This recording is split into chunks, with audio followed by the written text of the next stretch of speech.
Okay, so by now, hopefully you have heard the single Mississippi Sinner. This video is kind of a deep dive, a peek behind the curtain, behind the scenes into Mississippi Sinner for all of you super music fans out there. I know I geek out on kind of getting behind the scenes of a song and understanding why it was created in the first place. So I'm gonna go over like 4 different things: the timing of it, the writing of it, the inspiration behind it, and then the recording of it.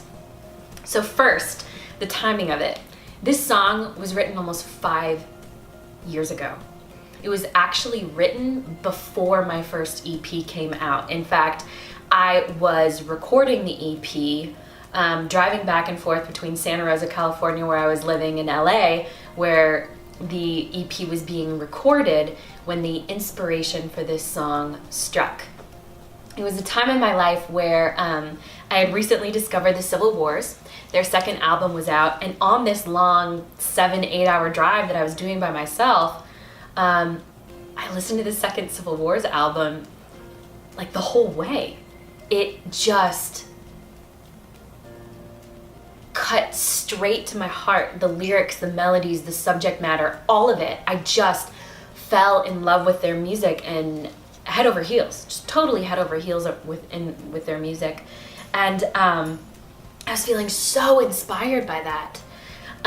And on this long drive home from recording, listening to Civil Wars, I got home, ran upstairs, got my guitar out of the car, and then ran upstairs, and tuned my guitar to some open tuning, and this song poured out. I want to say it was written in like 20 minutes, maybe an hour, but it was so fast. And songs don't always come out that fast. Sometimes they do, but this one was particularly fast. And it was so cathartic, just like getting it out of my system somehow felt connected and easy and in the flow. And I realize now, after the writing of it, why I was so inspired to write it. And it's trifold, really.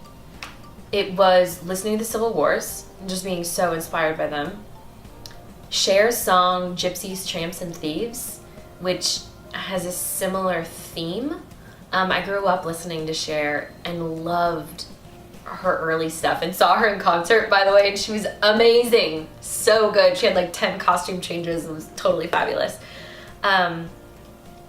And then the third, which is a little harder to articulate, well, I grew up on the Mississippi, so the scenery, like where the song takes place, is not hard at all because that's where I grew up until I was 18 or 19. I grew up in Dubuque, Iowa, right near the river. So the scenery was very natural. I did not get pregnant before I was married, but I had friends that did, and I had a family member that did. And I grew up in a pretty religious household. Both sides of my family actually were pretty religious, and I remember hearing the news and kind of that cloud of judgment that so often happens in religious families.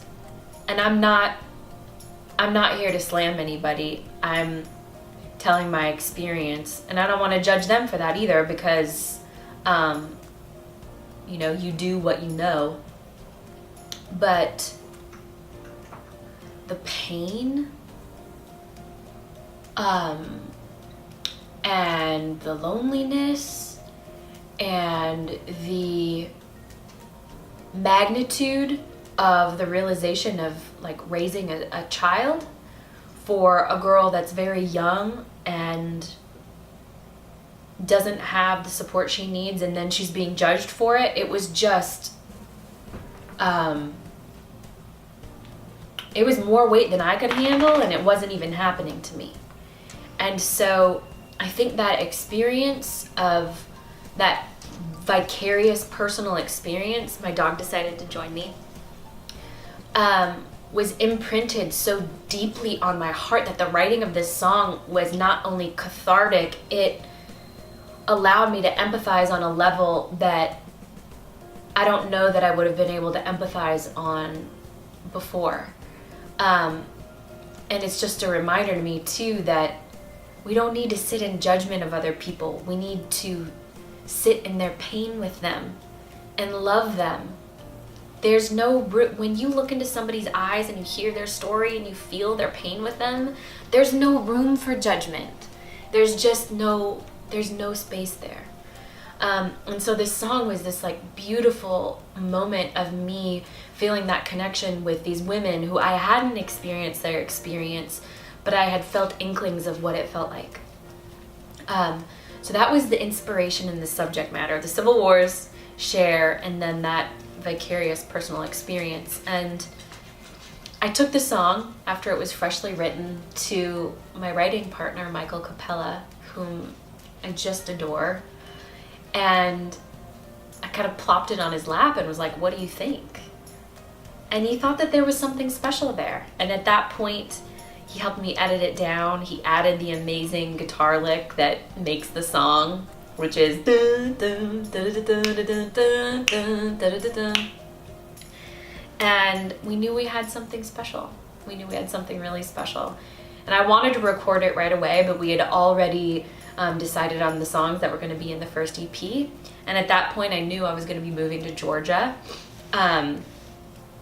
which a whole video series about kind of my musical journey will be forthcoming. Just to let you guys know in case you're interested, and to have the personal account of it for me and my children when I'm 80.